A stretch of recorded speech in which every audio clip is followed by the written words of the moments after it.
About 1 month after moving to Germany, I remember standing outside the immigration office in Munich. It was still dark, 7 in the morning, and there were already a lot of people waiting in line. And when the doors opened, people actually started running inside to get a spot in the line, and you somehow had to still find the office and figure out where you're going. And then by the time I got there, there was already a huge line. I brought this entire binder with me, every document that I own. I thought I had it all. I sit down, hand everything over, and they look through it and tell me that I'm missing one document. And the frustrating part was it wasn't listed anywhere, not on the website, not in any instructions.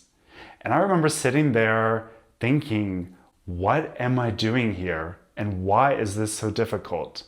Because before that, I had spent 6 years living in New York City. I had this very clear idea of what I wanted my life to look like, what I wanted to be when I grow up. I wanted to be creative, build something, live that kind of fast, exciting life, even if it meant struggling a little bit. And I did that. But what I didn't fully understand at the time was that lifestyle actually costs you long term. There was really this constant pressure, whether it was financially, mentally, this feeling that everything depended on the next step working out. And then standing there in that office in Munich, completely frustrated, I didn't realize it yet, but I was stepping into a completely different kind of life. Because now, 10 years later, I can say very clearly that I would make the same decision again. Not because everything here is easy, but because of what it gives you in return. And that's what I want to talk about in this video, because Germany is one of the easiest countries to live in the world in some very specific ways, and at the same time, one of the hardest. And after 10 years here, I've realized that it comes down to a few key things that most people just don't understand when they move here. Whether you're considering moving to Germany or you've been here for years and wonder if it's worth staying, by the end of this video, you'll have a very clear answer. And I want to give you kind of a lens, not just a list, because my core thesis after a decade, Germany is simultaneously one of the easiest and one of the hardest countries in the world to live in. And after 10 years, I've figured out why. And it comes down to 3 things that most expats never do. I'll walk you through the paradoxes, the real pros, the real cons, and then at the end, the 3 rules that I wish someone had given me before I moved. From the moment you decide to move to Germany, get your documents and paperwork in order. Birth certificate, marriage certificate, university degree, your transcripts, relevant health and medical records. I would say even something like previous rental agreements, everything. Get a binder, label it, and take your time to read how to apply for a visa, how to register your address when you arrive in Germany, how to apply for a bank account. AI these days is incredibly helpful with translations and guidance. You can also ask questions to people who have done it before. But here's the thing, trust the system. German bureaucracy works, but you need to be patient. In other countries, you rely too much on the whims of other people and systems are not as strong. Come prepared to your appointments. Bring all of your documents in that binder every time. Every case is different and people might want to see additional proof or documents not listed on the website. I navigated this by always having everything on hand with me to avoid making a new appointment later to bring the document in another time. Also super important, have all of your documents backed up digitally in case they get lost. Bureaucracy in Germany is also quite similar. Working at a law office for my first job in Munich obviously helped me navigate probably the most paper systems ever. Before COVID, we had to literally print every single email and stamp every piece of mail that came in. We even had to sometimes fax textbooks as prior art documents, not joking. And the problem is that there were size limits for the facts, so that was quite difficult, but I've really been through it all, trust me. And then I later moved to another industry, consulting with new paper systems, but they were actually quite similar. And I found them also similar for things in my personal life. So, once you get used to the system and how it works, it will start to make sense and make life more predictable in other areas as well. Now layer that onto the digital paradox that nobody explains properly. Germany is the fourth largest country in the world, but it still sends official letters by post and uses fax machines. Americans think this is incompetence. It's not.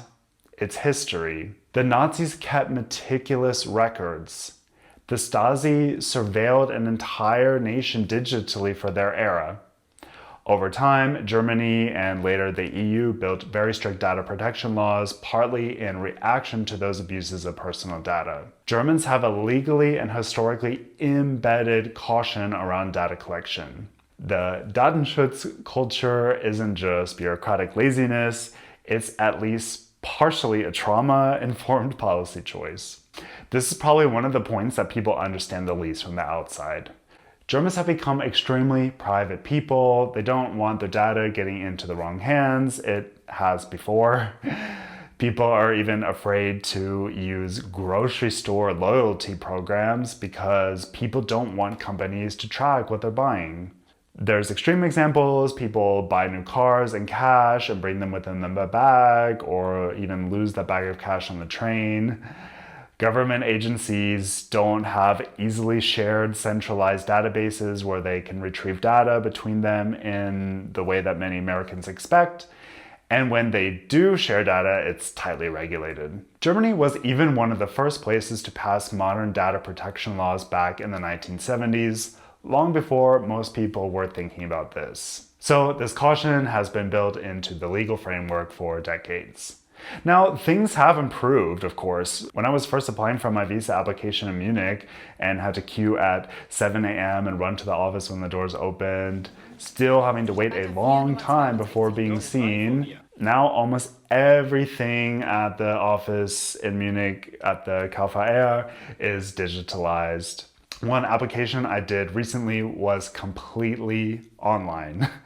Shocking, I know, but yeah, progress. More and more restaurants and stores accept credit cards, but you still better always carry cash with you. Filing systems with courts and agencies are moving over to digital forms. No more instances of me having to fax a textbook. I was there when the switch to digital submissions happened. But these things really take time because people need to convince their public that their data and content is secure and that is not going to wind up in the wrong hands like it has during the past. Once you understand the history and the mindset, it actually makes a lot more sense. The lack of digitalization is cited as one of the main reasons why growth is lacking in the business sector in Germany. I mean, who wants to buy a business still using paper stamping and fax? Yeah, Germans will eventually catch up, I hope, but then when I hear about technology like AirPods being able to translate in real time, I highly doubt that German privacy culture and data protection will allow something like that to be legal, at least not without a lot of debate. So if we look back at year 1, the bureaucracy almost broke me. Year 10, I've learned to work with it and I finally understand why it exists. Next topic, German directness. I did an entire video on this. I'll link it below if you want to deep dive, but I want to highlight one comment that sums up German self-awareness perfectly. Quote, "As a German, I complain about the fact that you complain about the fact that Germans complain." End quote. I can say from personal experience that I myself probably complain more than I did when I lived in the US, but I come at it from a perspective of awareness in society, rule keeping, complaining on a high level, a conversation starter, whatever it might be. Bavarian culture and conversation is more about complaining from a human perspective instead of saying things actually are horrible, just a way to converse and talk. So there's no fake optimism, no pretending, no sugarcoating, and living through life with rose-colored glasses. trying to better society instead of just living in the status quo as it often is in the US. So when you hear Germans complain, it's not always negativity. It's often a way of engaging with the world, pointing out what could be improved, and connecting with each other through shared frustration on a very high level. The Deutsche Bahn. I commuted 1 hour each way 4 times a week to Munich for 4 years. I've dealt with every kind of delay, problem, strike, or cancellation known to man. The Deutsche Bahn is Germany's dirty little secret. Germans are efficient, hardworking, punctual, you name it, but the trains usually are not. I also lived in New York City for 6 years, where the subway is less than ideal, and I grew up in Atlanta, Georgia, where you have to have a car to get anywhere. But nevertheless, the trains were not invested in for decades in Germany as they were in Switzerland and Austria, and we are now paying the price. I really enjoy commuting to and from Munich. I can read, work, do whatever I want on the train. When I drive, I'm stuck in traffic. But when I have an early morning work appointment in Munich, I have to take the car because there were several times where, despite adding in so much buffer, I was still late to important work appointments. There were numerous concerts that I went to in places like Berlin, Düsseldorf, Cologne, where my trains were canceled and I had to scramble to find an alternative route. That being said, public transit in Germany is much better than in many countries, especially in the US, in the sense that you have relatively dense regional rail and long distance connections that simply don't exist in large parts of America. So Germans complain based on the system they are used to. Americans will immediately benefit from the improvement compared to what they might know from home. So first year I thought, how can Germans be so punctual and the train so late? And here in year 10, I still complain, but I'd rather be on a delayed train here than stuck on the highway in it. Friendships and making friends. If you are an expat and live in a city like Munich or Berlin, you will have no problem making other expat friends. I worked in a law firm with over 60 people with English as their first language. We were instant friends. I also went to German language school for 10 months. Instant friends from all over the world. You go on Bumble, you get matched with dozens of like-minded people, join any monthly expat meetups over beers, hiking groups, you name it, it exists. I was also lucky to have German friends from the beginning because my husband is German, but I actively made my own friends without him. So a big tip, you can most easily do this through hobbies. Mine back then was going to beer festivals around Bavaria, wearing lederhosen, going hiking, I don't know, being interesting, being different. I was an American giving private tours around Munich. I was an American trying to integrate, not being against German culture. I learned the language at a college level as fast as I possibly could. If you're, I don't know, Greek, there is a huge Greek population in Munich, from any country. You can find friends, but cracking the Germans is hard. I had several friends who did their bachelor's and master's degrees in Germany, and they told me some stories that sometimes German students were not as interested in international colleagues.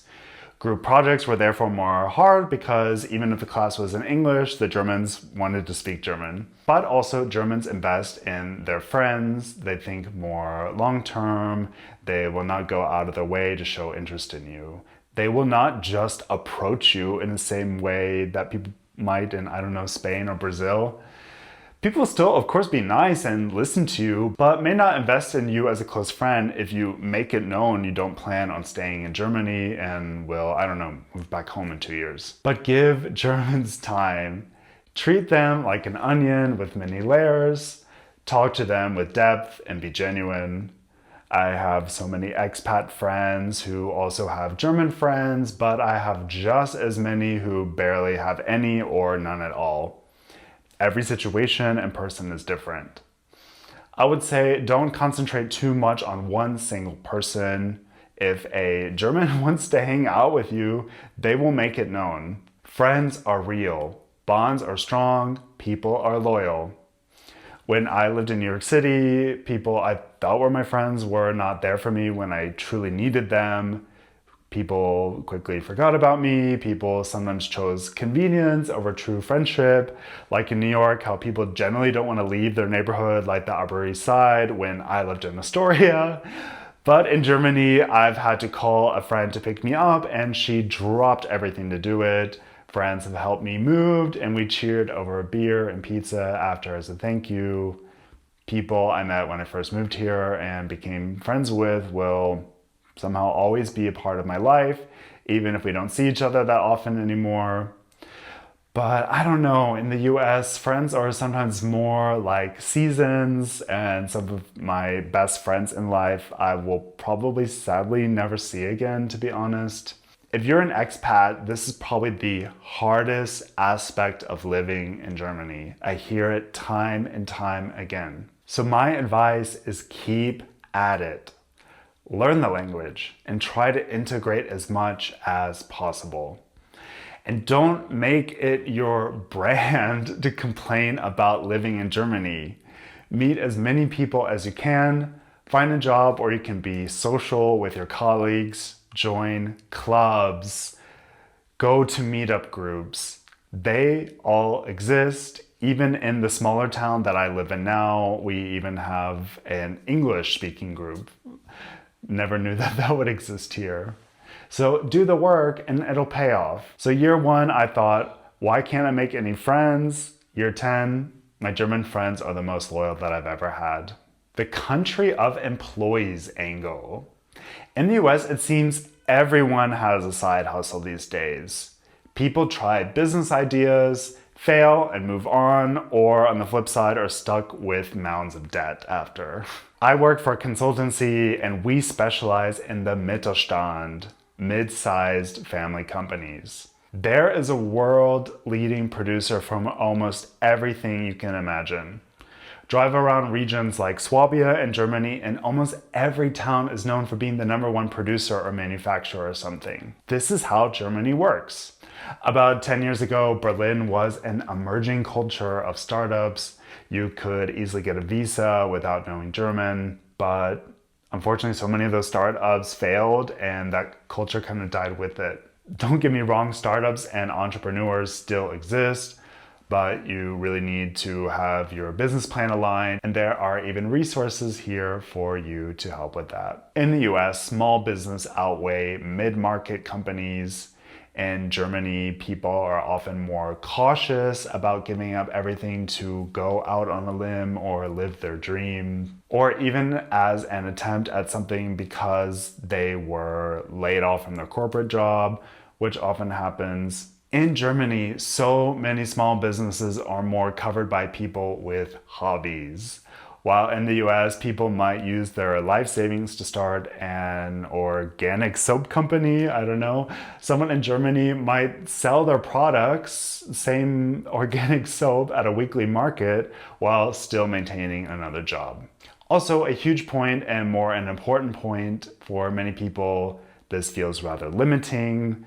There's less of that anything can happen overnight, startup buzz that in places like the US or the UK. But it also means that if you work in or with these mid-sized companies, you're stepping into structures that have been stable for decades, sometimes even generations.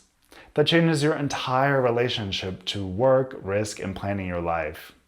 Healthcare, something I also have talked about extensively. We just went through a surrogacy journey recently and had to get health insurance for our surrogate. Unfortunately, my mother had cancer and numerous other surgeries. She's had a lot of chronic health problems the last 30 years.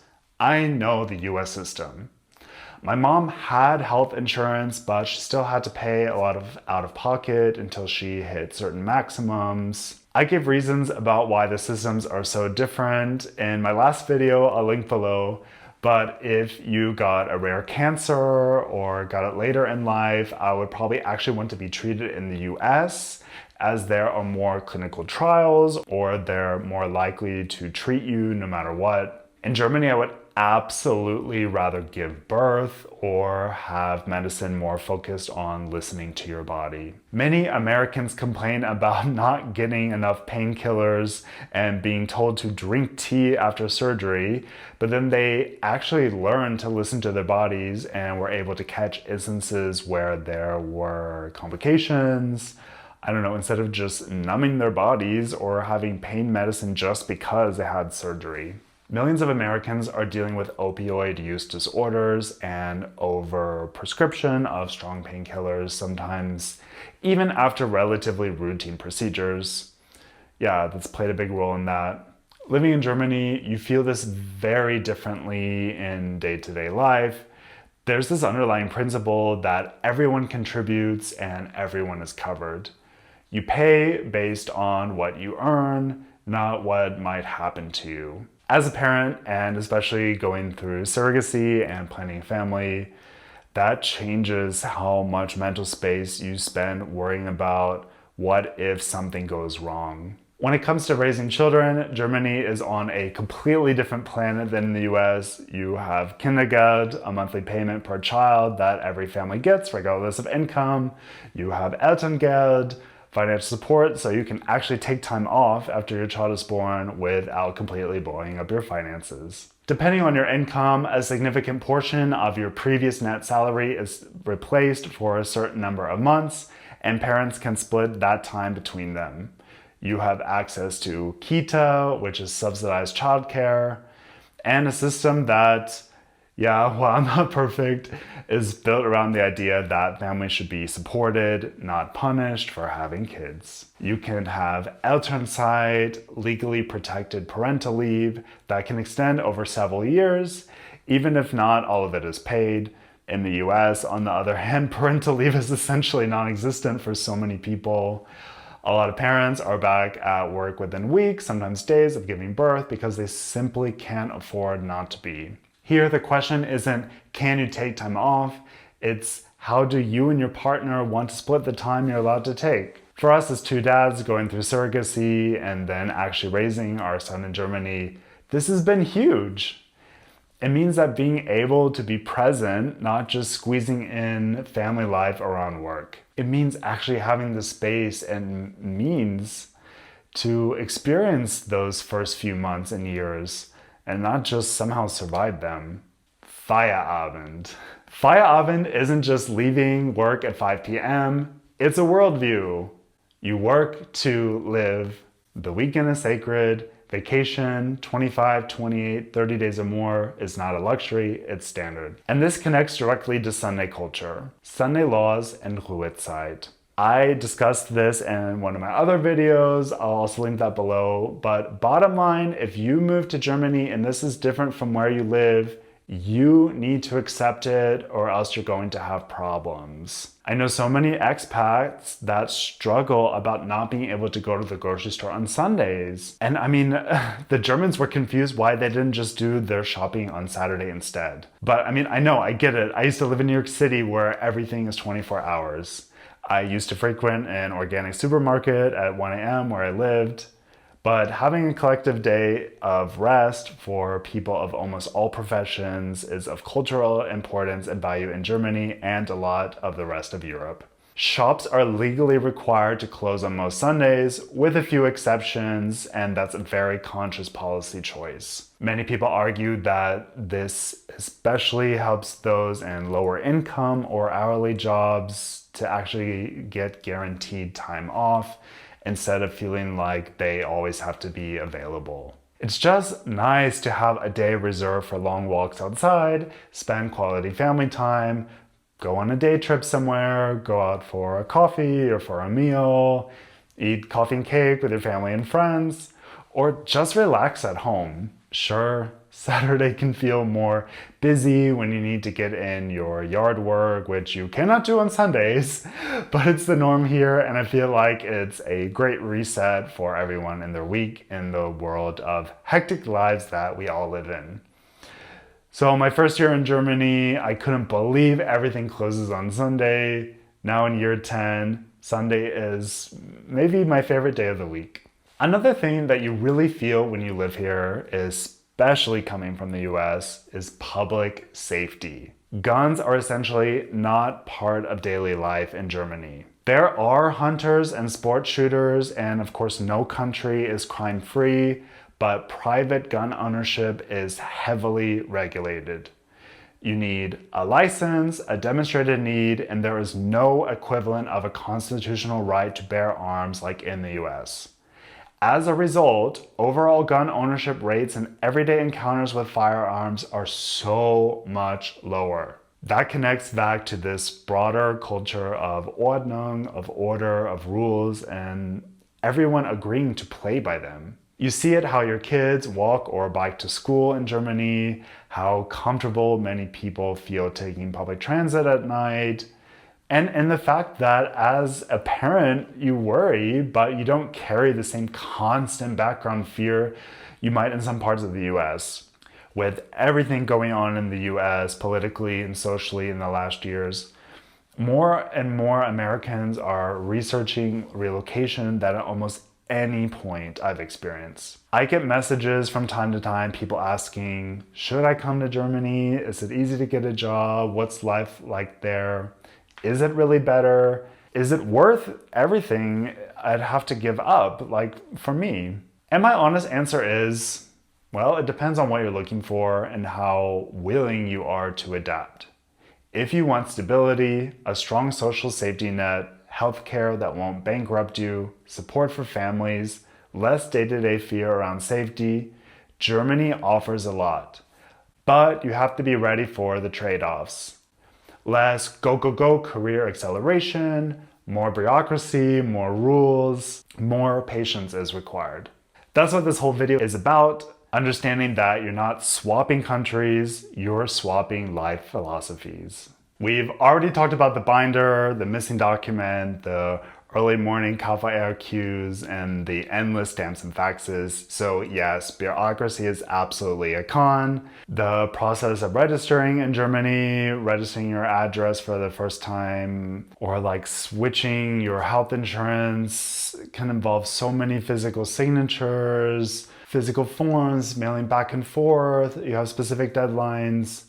You have moments where you absolutely wonder why. I mean, in 2026, why can we not simply click a button? But the flip side is this. Once you are in the system is there for you. When something is approved, it's approved.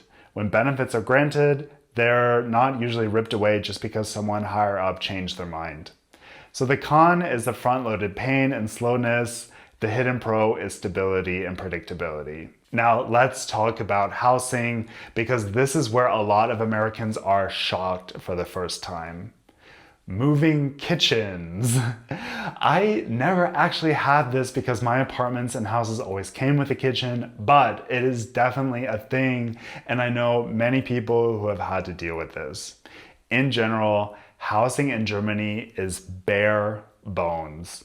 There are usually no built-in closets, no lighting fixtures that come with the place, and sometimes even no kitchen. You would therefore be responsible for adding in the kitchen counters, shelves, you name it. The idea is that when you move, you essentially take the kitchen with you just as you would any other part of the house. However, the annoying part is that in the new space, the previous setup probably doesn't work. That's where an Ablösevereinbarung comes into play. The tenant that is moving out essentially requires the new tenant to buy out the previous furnishings. This, however, usually is agreed upon because the new tenant themselves does not want the hassle of having to buy and install a new kitchen, especially since the specifications that already exist are planned. So if a tenant paid, 5,000 euros for the kitchen, they might require the new tenant to pay 2,500 to take it over. This is definitely also quite common with washer and dryers, dishwashers, and other major upgrades. At a previous apartment that I had to take over some of the appliances and also the new balcony floor that the previous tenant had put in. Since housing is so hard to find in places like Munich and Berlin, you basically have to agree with this, or else they could just find different tenants who are willing to pay it. In Munich, you tend to get hundreds of replies when putting up an apartment listing, sometimes within hours. So there is certainly enough willing people because they are so desperate for an apartment. In my house that I live in now, the kitchen was also included with the rental, and we are essentially leasing it through the rent of the property. The downside, however, and this wasn't a big deal at the beginning, but it's kind of becoming a bigger deal now, is that the cabinets are kind of like cheap and outdated, and we can't really do anything to change them. And yeah, even if we got the landlord's permission, we would be responsible for all of the costs. I don't know, unless they were like willing to invest in the upgrades. Yeah, one would have to ask, but normally the financial burden would be on the tenants. In our case, we might have actually liked to put in the kitchen ourselves in this house so that we can fit it to our style and our particular needs. In many countries, such as in the US, kitchens are a standard part of rental properties that the landlord is responsible for. Germany, however, allows for even more freedom in this regard so that you can customize the space however you want. That also applies to closets. Here in Germany, people tend to have large wardrobes, shelving, clothing rods, whereas in the US, these are really built-in closets with a door, sliding doors, curtain, you have it. Germany allows you to customize the space however you need and doesn't force someone to have a closet if they don't want it there. On top of that, in cities like Munich and Berlin, the housing market is extremely tight. Vacancy rates are low, demand is high, and you're often competing with dozens, sometimes hundreds of applicants for a single flat. You need things like a credit report, proof of income, and sometimes even personal recommendations. For this house, we actually put together a little get to know us packet. And that can be a real shock if you're used to I have the money, I get the apartment mentality. You already heard the pros of having a collective day of rest, but as a con, it can be genuinely inconvenient. If you forget something for the week, you work long hours during the week, like my colleagues do in consulting. Saturday can feel like a stressful race to get everything done before the shops close, and in Bavaria, the shops close during the week at 8 p.m. So if you show up at a German hardware store on a Sunday ready to finally tackle your project, you're going to be disappointed. There's also Ruhezeit, quiet hours, both in the evenings and on Sundays, holidays as well. That means no mowing the lawn, no loud drilling, no blasting music, and if you live in an apartment, usually also not doing laundry or people will complain. Many are used to this oh, I can do whatever I want as long as it's on my property. And this can feel quite restrictive here, but you have to accept that your convenience is not more important than everyone else's rest. I think another con is still the language barrier challenge for me after living here for 10 years. I am completely fluent in German, which was good enough 10 years ago to study in German at the university level, and I also now work for a company in Munich in German. But Germany is very dialect heavy. I live in southeast Bavaria, and some people speak with a thick accent, or if I'm in a loud restaurant, if I was talking in English, my brain can probably fill in the blanks and get the context for me to understand despite the noise, but I still sometimes have problems in German if I don't hear some words. Or for me, it's not a question of not understanding the words people are saying. It's that I didn't hear what they said because they might have mumbled, talked too fast, talked unclearly, something like that. So I don't know, speak to me in high German and enunciate normally. I can definitely understand, but in the real world, I still have some trouble from time to time. Not because of my lack of knowledge of German vocabulary, but from hearing, understanding, listening, and other factors. Language is a lot more than just memorizing words, and even after 10 years, I know that I should actually still be investing more in trying to get to kind of that mother tongue level proficiency of German. But I don't know, despite my own shortcomings, I get by fine, and I actually am constantly praised by friends and strangers for my German proficiency. I also do YouTube videos in German, so check those out. And I mean, even if you do everything right, language school, university, working in Germany, you may still find yourself exhausted at the end of the day or lost in a conversation because someone mumbled in dialect at the bakery. It doesn't mean you're failing, it's just a reminder that language is a long-term relationship, not a checkbox. Another con, 10 to 15 years ago, you used to be able to move to Berlin easily working in marketing, social media, or for a startup, for example. Now, like, my German friends can't even get a job in the marketing field anymore, whether it's due to company layoffs, cost-cutting measures, or even the rise of AI. That being said, skilled workers are so needed here, more than in so many other countries. If you have any type of skilled profession, which could even be something like being a chef, a legal secretary, or then of course something more advanced like an engineer or in the medical profession, really just having a bachelor degree, the path to working in Germany is easier than you think. But just be aware that getting a job right now is a bit more difficult in normal office environments, and some companies may not be able to offer visa sponsorship. If you're listening and you haven't studied yet, consider going to a German university for free and then finding a job afterwards. Or consider doing a German language intensive course and apply for jobs like crazy during that time to see if someone will grant you a working visa. Don't be afraid to meet people and be rejected. So compared to 2015, Germany today is a tougher place if you're coming with a more generic office job or marketing profile. But at the same time, there is a very real shortage of skilled workers in many trades and professions. If you fall into one of those areas and you're willing to learn the language and navigate the system, the opportunities are definitely still there, and Germany needs you. After 10 years and hundreds of conversations with other expats, I've identified exactly why some people thrive in Germany and others leave miserable. It really comes down to three things. Rule 1, learn the language. Not conversational, functional. You cannot access the real Germany, the friends, the career, the culture without it. The expats who struggle most are the ones who stay in the English bubble. Germany will not come to you. For me, learning Germany to a level where I could study at university and work for a German company opened doors I didn't know existed.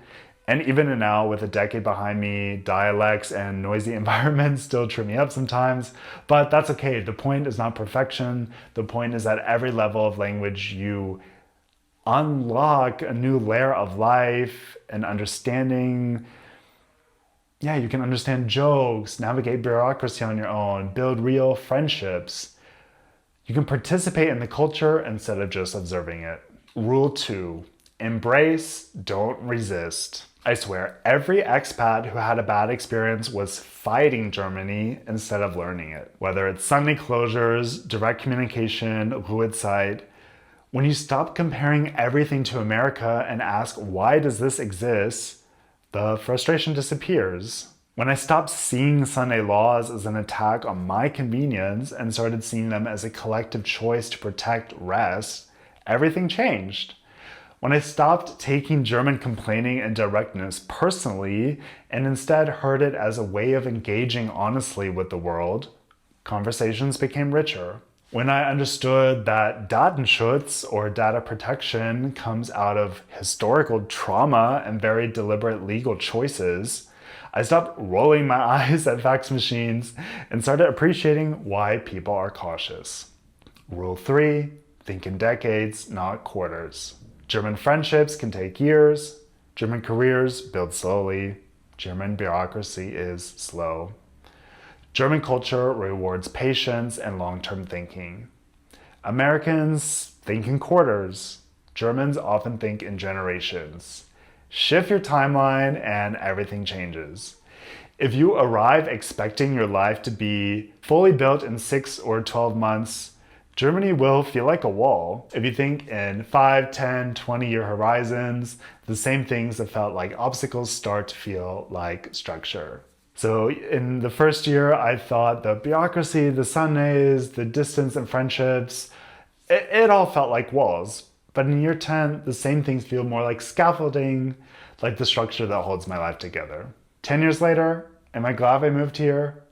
Absolutely, without question. Germany gave me the quality of life I don't think I could have ever found anywhere else. But I also want to be honest.